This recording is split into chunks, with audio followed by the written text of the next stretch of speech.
اعوذ باللہ من الشیطان الرجیم ادع الى سبیل ربک بالحکمة والموعظة الحسنة وجادلهم بالتي هي احسن قال تعالى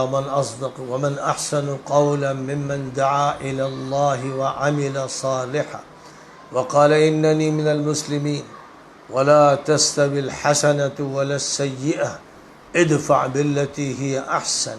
فاذا الذي بينك وبينه عداوة كأنه ولي حميم صدق اللہ العظیم۔ برادران اسلام، آج مسلمان ہندوستان میں اور پوری دنیا میں جن حالات سے گزر رہے ہیں، ان حالات کی ذمہ داری اولین طور پر خود مسلمانوں پر عائد ہوتی ہے۔ مسلمانوں کا یہ رویہ کہ وہ ان پر جو بھی مصیبت آتی ہے اس کی ذمہ داری غیروں پر ڈال دیتے ہیں اور یہ بات کہتے ہیں کہ ان پر ظلم ہو رہا ہے، ان پر زیادتی ہو رہی ہے۔ در حقیقت یہ قرآنی اور نبوی نظام کے خلاف ہے۔ اللہ تعالیٰ کی طرف سے یہ بات صاف کر دی گئی ہے، ما اصابکم من مصیبت فبما کسبت ایدیکم، تم پر جو مصیبت آتی ہے تمہارے ہاتھوں کے کرتوتوں کی وجہ سے آتی ہے۔ انسان اپنے عمل کا ذمہ دار ہے اور اس کو کب اور کیا عمل کرنا ہے اسے سمجھنا چاہیے۔ قرآن پاک نے اس کو پوری وضاحت سے بیان کر دیا ہے۔ قرآن جو ذمہ داری دیتا ہے ہر مسلمان کو کہ وہ اپنے پروردگار کے راستے کی طرف لوگوں کو بلائے حکمت کے ساتھ اور اچھی گفتگو کے ساتھ، جو دل و دماغ کو اپیل کرے، اور اگر بحث کی نوبت آئے تو بحث بھی اچھی کرے، ڈائیلاگ کرنا پڑے، ڈیبیٹ کرنا پڑے تو اچھے طریقے پر۔ اور اچھے طریقے کا مطلب یہ ہے کہ زبان بھی اچھی ہو، اسلوب بھی اچھا ہو، مضمون بھی اچھا ہو، دل بھی اچھا ہو، ذہن بھی اچھا ہو۔ یہ اللہ کا حکم ہے۔ اللہ تعالیٰ تعریف کرتا ہے ان لوگوں کی جو اس کی طرف انسانوں کو بلاتے ہیں، اپنی کوئی پارٹی بندی نہیں کرتے، فرقہ بندی نہیں کرتے، انانیت اور نفسانیت کو ثبوت نہیں دیتے۔ وَمَنْ أَحْسَنُ قَوْلًا مِّمَّنْ دَعَا إِلَى اللَّهِ، اس سے بہتر کس کی بات ہو سکتی ہے کہ جو اللہ کی طرف بلائے اور خود اچھا عمل کرے۔ وَقَالَ إِنَّنِي مِنَ الْمُسْلِمِينَ، اور یہ کہے کہ میں تو اپنے ایشور کو، اللہ کو، لاٹ کو مانتا ہوں، میں تو اس کی اطاعت کرتا ہوں۔ ہر ماحول میں، ہر قوم کے سامنے اس کی زبان میں بات کرنی۔ یہاں جب آپ ایشور کا حوالہ دیں گے اور ایشور کے دودت جو آئے ان کا حوالہ دیں گے، اور جب آپ حوالہ دیں گے ان اخلاقی اور اچھی تعلیمات کا جو ویدوں میں آئی ہیں، جو گیتا میں آئی ہیں، جو اپنشد میں آئی ہیں، آپ ان کے حوالوں سے بات کریں گے تو جو مخاطب قوم ہے وہ قدر کرے گی، وہ سنے گی اور کان لگائے گی۔ بات اس لیے نہیں کرنا ہے کہ ہمیں کسی کو زچ کر دینا ہے یا ہمیں غالب آنا ہے، بات اس لیے نہیں کرنا ہے کہ ہم کسی کے خلاف سازش کریں گے، یہ بالکل قابل قبول نہیں۔ اس لیے یاد رکھا جائے کہ جو قرآن کا طریقہ کار ہے، قرآن جو سکھاتا ہے اور سارے نبی جو طریقہ اختیار کرتے رہے، حضرت آدم علیہ السلام سے حضرت نوح تک، اور حضرت نوح سے حضرت ابراہیم تک، اور حضرت ابراہیم سے لے کر حضرت عیسیٰ تک،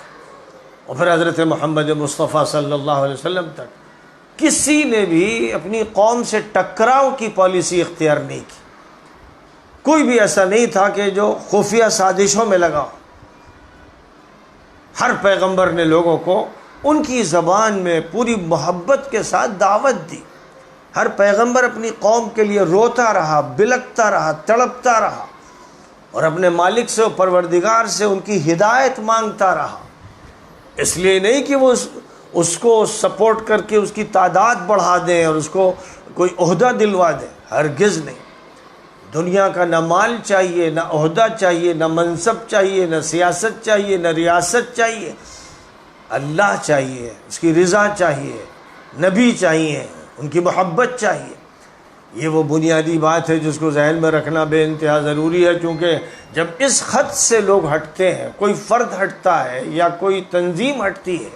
تو وہ خود بھی نقصان اٹھاتی ہے اور دوسروں کو بھی نقصان پہنچاتی ہے. اس لیے ابھی جو واقعات پیش آئے اور اس سے پہلے بھی مسلسل کچھ نہ کچھ ہوتا رہا، P F I Popular Front of India کے خلاف جو پکڑ دھکڑ کا سلسلہ کیرالہ سے لے کر یو پی تک، بہار تک اور آسام تک چلا، یہ جو سلسلہ چلا کہ ان کے دفتروں پر ریڈ کی گئی این آئی اے کی طرف سے، جو کارروائی کی گئی، ہمیں اس پر غور کرنے کی ضرورت ہے کہ ایسی نوبت کیوں آتی ہے، کیا بات ہوتی ہے. انبیاء کرام کے خلاف کبھی بھی ریڈ نہیں ہوئی، کیونکہ ان کے یہاں کوئی بات مخفی تھی ہی نہیں، وہ کوئی چھپا کر کوئی بات رکھتے ہی نہیں تھے. ان کا تو کام یہ تھا کہ وہ لوگوں کو سچائی بتائیں، اچھی بات بتائیں، خلوص کے ساتھ بتائیں، درد مندی کے ساتھ، دل سوزی کے ساتھ. جو مخاطب ہیں، جن کو وہ جانتے ہیں کہ وہ شرک کر رہے ہیں، کفر کر رہے ہیں، ان سے وہ بات کرتے تھے ٹینشن میں نہیں، غصے میں نہیں، ناگواری میں نہیں، بلکہ پوری محبت کے ساتھ، خلوص کے ساتھ کہ یہ انسان ہیں، یہ ہمارے بھائی ہیں، یہ آدم کے بیٹے ہیں، یہ آدم کی بیٹیاں ہیں، یہ سارے انسان ایک خاندان کے ہیں، ان کا پروردگار ایک، ایشور ایک، مالک ایک. وہ ہندو ہو یا جینی ہو یا بدھسٹ ہو یا سکھ ہو یا عیسائی ہو یا یہودی ہو، دنیا کے مختلف مذاہب ہمیشہ رہے ہیں. مختلف مذاہب کو سمجھنا اور ان کے لوگوں سے بات کرنا، اچھے انداز سے ڈائلاگ کرنا، آپ جس بات پر مطمئن ہیں دوسرے کو مطمئن کرنا، یہ کام اچھا ہے. لیکن اس میں کوئی معنی نہیں ہے کہ غصہ ہو، ٹینشن ہو اور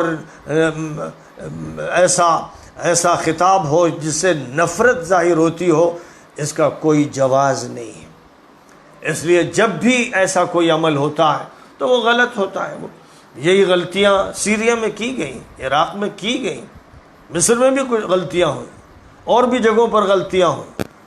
ان میں اگر وہ راستہ اختیار کیا جاتا جو افہام و تفہیم کا ہوتا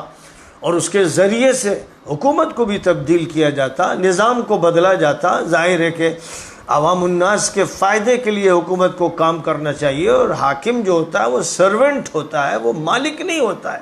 یہ ایک حقیقت ہے. لیکن اس کو بتانے اور سمجھانے کے لیے جو اسلوب و طریقہ ہو وہ نہایت مخلصانہ ہونا چاہیے. اس میں اپنی غرض نہیں ہونی چاہیے.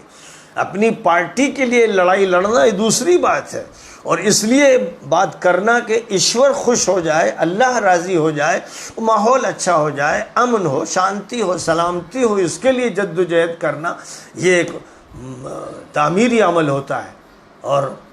ایک اچھا اور مبارک عمل ہوتا ہے. تو ہمیں ہمیشہ یہ بات یاد رکھنی چاہیے کہ ہم در حقیقت ایک نبی کی امت ہے، اور تمام انبیاء کرام کی جو سیرتیں ہیں، ان کے جو واقعات اور ان کے جو خطابات ہیں جن کو قرآن پاک میں بیان کیا گیا، وہ ہمارے لیے نمونہ ہے. اور خاص طور پر آخری نبی حضرت محمد مصطفیٰ صلی اللہ علیہ وسلم نے مکہ مکرمہ میں جو دور گزارا، داعیانہ، مبلغانہ، ہر وقت ہماری نگاہوں کے سامنے رہنا چاہیے اور اس سے ہمیں نہیں ہٹنا چاہیے.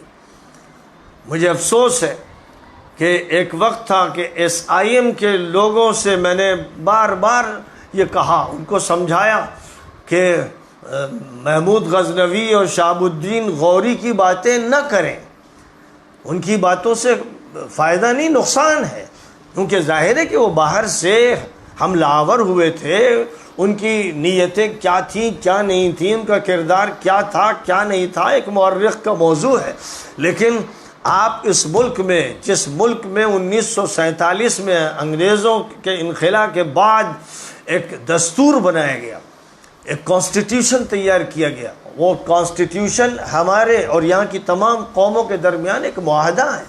اس اعتبار سے ہم اب ایک دارالعہد میں رہتے ہیں، ایک ایسے ملک میں رہتے ہیں جو در حقیقت ایک پیکٹ کا اور ایک کنٹریکٹ کا اور ایک کانسٹیٹیوشن کا ملک ہے. اور اس کانسٹیٹیوشن میں جو بھی فنڈامنٹل رائٹس بتائے گئے ہیں اور مائنورٹیز کے جو رائٹس بتائے گئے ہیں اور اس ملک کے ہر شہری کے جو رائٹس ہیں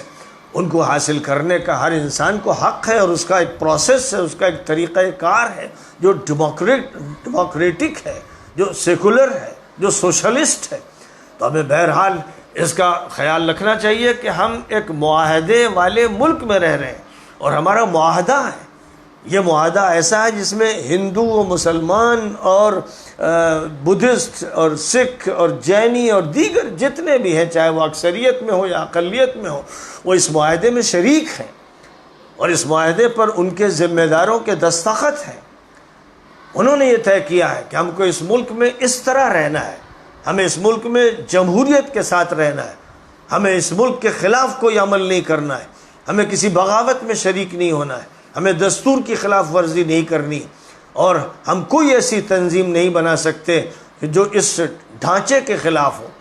یہ بنیادی بات ہے جس کا خیال سب کو رکھنا ہے. اب بہت سے لوگ ہیں جو جوش میں آ کر اور کبھی کچھ حدیثوں کا حوالہ دے کر اور کبھی قرآن کی آیتوں کا حوالہ دے کر یہ باتیں شروع کر دیتے ہیں کہ ہم یہاں کے نظام کو بدل دیں گے اور اسلامی خلافت قائم کر دیں گے اور چنی و چنا کر دیں گے. یہ ظاہر ہے کہ خیال آرائیاں ہوتی ہیں، شیخ چلی کا خواب ہوتا ہے، اور اس طرح کے عمل کر کے یا باتیں کر کے ایسا ہوتا ہے جیسے بونے یہ کہیں کہ ہم پہاڑ سے ٹکرا جائیں گے. تو یہ بیوقوفی کی باتیں ہوتی ہیں، جہالت کی باتیں ہوتی ہیں. میں نے SIM کے ذمہ داروں کو سمجھایا تھا کہ آپ جو ہیں ان کے حوالے مت دیں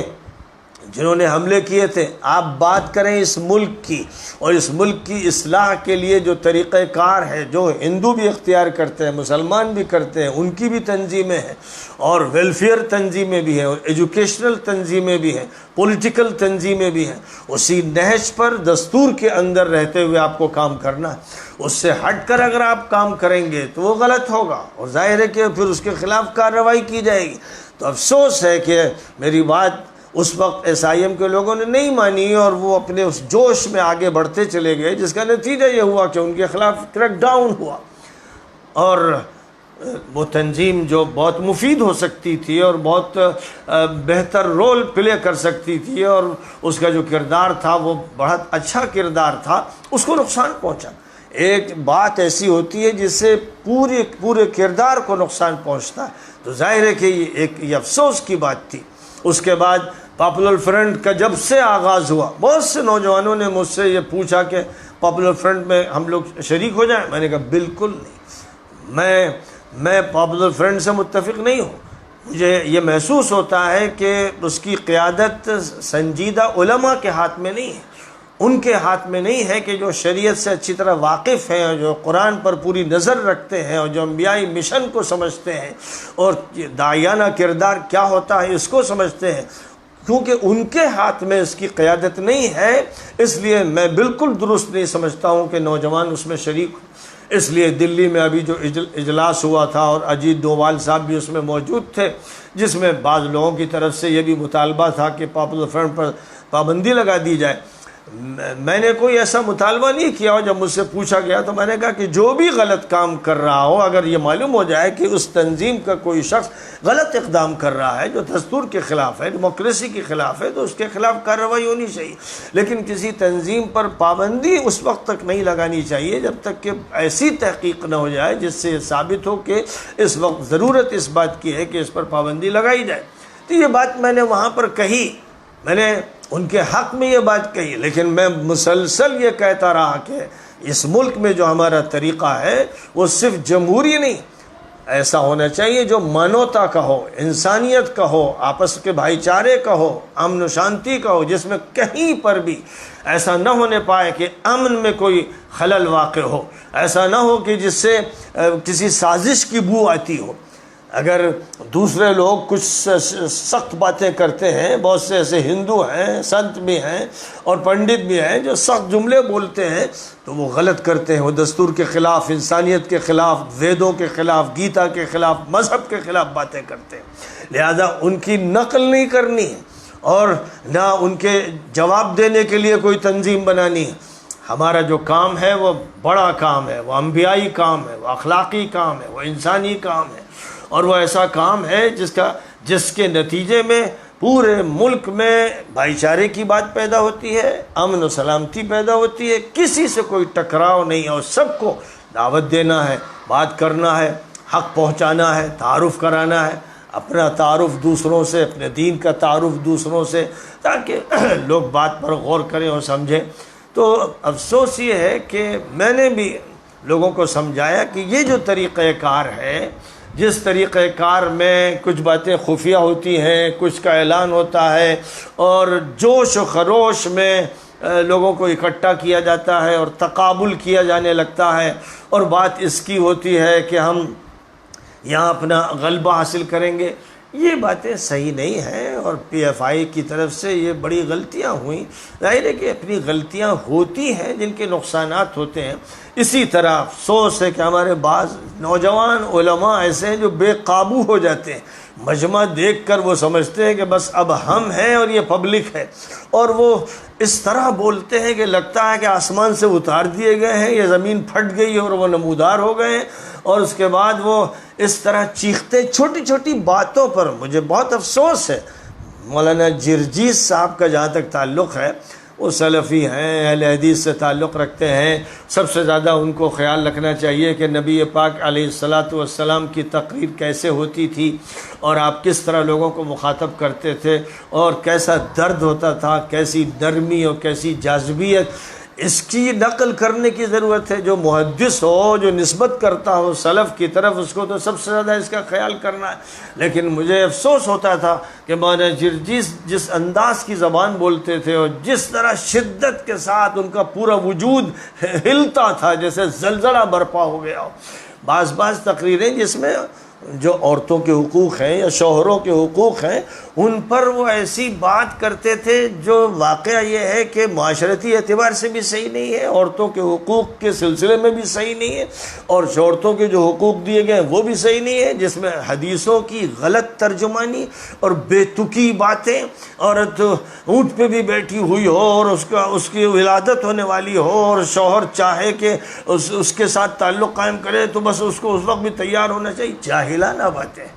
جاہلانہ باتیں، اور جو لوگ حدیثوں کی طرف یہ باتیں منسوب کرتے ہیں وہ سب سے بڑے جاہل ہیں، وہ نبی کو بھی بدنام کرتے ہیں، حدیثوں کو بدنام کرتے ہیں، دین کی غلط ترجمانی کرتے ہیں۔ تو یہ بہت افسوس کی بات ہے۔ مولانا جرجیس کا جو انداز ہے، اور بھی متعدد ایسے علماء ہیں جو چھوٹی چھوٹی باتوں کو چیخ کر کرتے ہیں، جیسے پاکستان کے مولوی جو ہیں جب تک چیخ نہ لیں اور دیواریں نہ توڑ دیں ان کو چین نہیں آتا۔ ان کا بھی حال یہی کہ ایک معمول کی بات کہیں گے تو اس میں بھی اتنا چیخیں گے کہ آدمی گھبرا جائے کہ کیا مصیبت آ گئی۔ یہی ہمارے یہاں بھی بعض لوگ سمجھتے ہیں کہ تقریر اس کو کہتے ہیں کہ چیخ آ جائے۔ تقریر نام ہے صحیح خطاب کا، اور اس بات کو ملحوظ رکھنے کا کہ میرے مخاطب اسکالرز ہیں، طلباء ہیں، پڑھے لکھے لوگ ہیں یا عوام ہیں، عورتیں ہیں یا بچے ہیں، کس ماحول میں مجھے بات کرنی ہے، کس موضوع پر گفتگو کرنی ہے، کہاں پر زور دینا ہے، کہاں پر نرم بات کرنی ہے، کہاں سبق کے انداز کی بات ہونی ہے، اور کہاں پر لوگوں کو کسی مسئلے میں جوش میں لانا ہے۔ لیکن ساری باتیں اس شرط کے ساتھ کہ ہم ایک ایسے ملک میں رہتے ہیں جس میں ہمارا ایک پیکٹ ہے، ایک کنٹریکٹ ہے، ہمارا ایک عہد ہے، ایک معاہدہ ہے، ہم ایک کانسٹیٹیوشنل ملک میں رہتے ہیں، اس لیے یہاں لوگوں کو اس کی آزادی نہیں ہے۔ اور بڑی اچھی بات ہے کہ سپریم کورٹ کا جو بیان آیا، خاص طور پر چینلز کے بارے میں، سوشل میڈیا کے بارے میں، جو لوگ وہاں چیختے ہیں، دہاڑتے ہیں، چلاتے ہیں، اور وہ اینکرز جو لوگوں کو بھڑکاتے ہیں اور بے تکے سوالات کرتے ہیں اور چاہتے ہیں کہ شور ہو اور آپس میں لوگ لڑیں. بار بار میں کہہ چکا لوگوں سے، خاص طور پر وہ جو اپنے کو مولوی کہتے ہیں، کہ وہ ان چینلز پر نہ جائیں، خود ذلیل ہوتے ہیں، دین کو ذلیل کرتے ہیں، ہمارے ملک کی تہذیب کو ذلیل کرتے ہیں. ان سے درخواست کرتا ہوں کہ وہاں نہ جائیں، اپنے گھر پہ رہیں. کوئی بات کہنا ہے تو اپنے چینل سے کہہ دیں، لیکن وہاں جب وہ بیٹھتے ہیں اور دنگل مچتا ہے تو ایسا لگتا ہے کہ یہ بھیڑیں ہیں جو آپس میں لڑ رہی ہیں.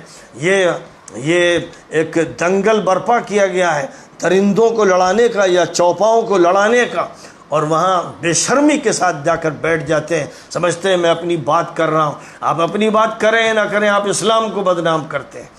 آپ دین کو بدنام کرتے ہیں. اس لیے سپریم کورٹ کی طرف سے جو بات کی گئی کہ یہ نفرت انگیز چینل جو بھڑکاتے ہیں ان پر پابندی لگنی چاہیے، بالکل صحیح ہے. عدالتوں کی طرف سے یہ فیصلہ آنا چاہیے کہ ملک میں امن و شانتی کو قائم کرنے کے لیے جو بھی بات کرے سلیقے سے کرے، تہذیب کی بات کرے، ادب کی بات کرے، اخلاق کے دائرے میں بات کرے، اور جس بات کو وہ پیش کرنا چاہتا ہے دلائل کے ساتھ پیش کرے، سنجیدہ ہو کر پیش کرے. یہ بات لازم ہے ہندوؤں پر بھی، بدھسٹوں پر بھی، جینیوں پر بھی، سکھوں پر بھی، مسلمانوں پر بھی، جتنے بھی مذاہب کے لوگ ہیں سب کو سنجیدہ بننا ہے، بااخلاق بننا ہے، باادب بننا ہے اور پرامن شہری بننا ہے. اس لیے جو لوگ بھی اس سے ہٹ کر اور مجمع کو دیکھ کر اس طرح چیختے چلاتے ہیں جیسے اب یہ خود ہی جناب سلطان وقت ہیں اور ان کے ہاتھ میں اقتدار آ گیا ہے اور ابھی یہ حالات کو بدل دیں گے، اکھاڑ کے پھینک دیں گے، اور چیلنج کرتے ہیں کبھی مودی کو اور کبھی یوگی کو. یہ بیکار کی باتیں ہیں، فضول بکواس ہے اور اپنے حدود سے تجاوز کرنے کا ایک عمل ہے جس کے نتائج کبھی اچھے نہیں ہوئے. کسی اسلامی ملک میں بھی اس کے نتائج اچھے نہیں ہوئے اور یہاں تو ظاہر ہے کہ اس کے نتائج اچھے نہیں ہوں گے. اس لیے ہمارا یہ کہنا ہے کہ جو بھی غلط کام کرتا ہے اور قانون کے خلاف بات کرتا ہے، دستور سے ہٹتا ہے، تو جو بھی قانون کا تقاضا ہو وہ تقاضا پورا ہونا چاہیے، اور جو بے گناہ ہو وہ بے جا طریقے پر متاثر ہو گیا ہو اور اس نے بھی آواز میں آواز ملا دی ہو، حالانکہ وہ اس کی طرف سے کوئی غلط اقدام نہ ہو، تو اس کے ساتھ کوئی زیادتی نہیں ہونی چاہیے. یعنی اصول وہ ہونے چاہیے کہ جو انصاف پر مبنی ہو، عدل پر مبنی ہو، جن میں ظلم نہ ہو اور کسی بھی انسان پر زیادتی نہ ہو. بالخصوص اگر کوئی شخص کسی ایسے اقدام میں ملوث ہے جو صحیح نہیں ہے تو اس کے گھر کے لوگ، اس کے باپ، اس کی بیوی، اس کی ماں، اس کے گھر کے بچے، ان کو تکلیف نہیں ہونی چاہیے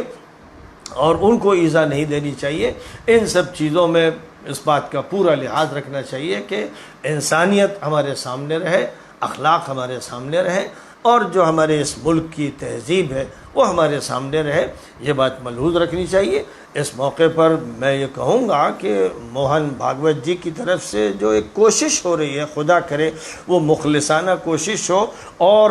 ہم لوگ یہ چاہتے ہیں کہ ہندو اور مسلم انسانی بنیاد پر اتحاد ہو، بھائی چارہ ہو صحیح معنی میں.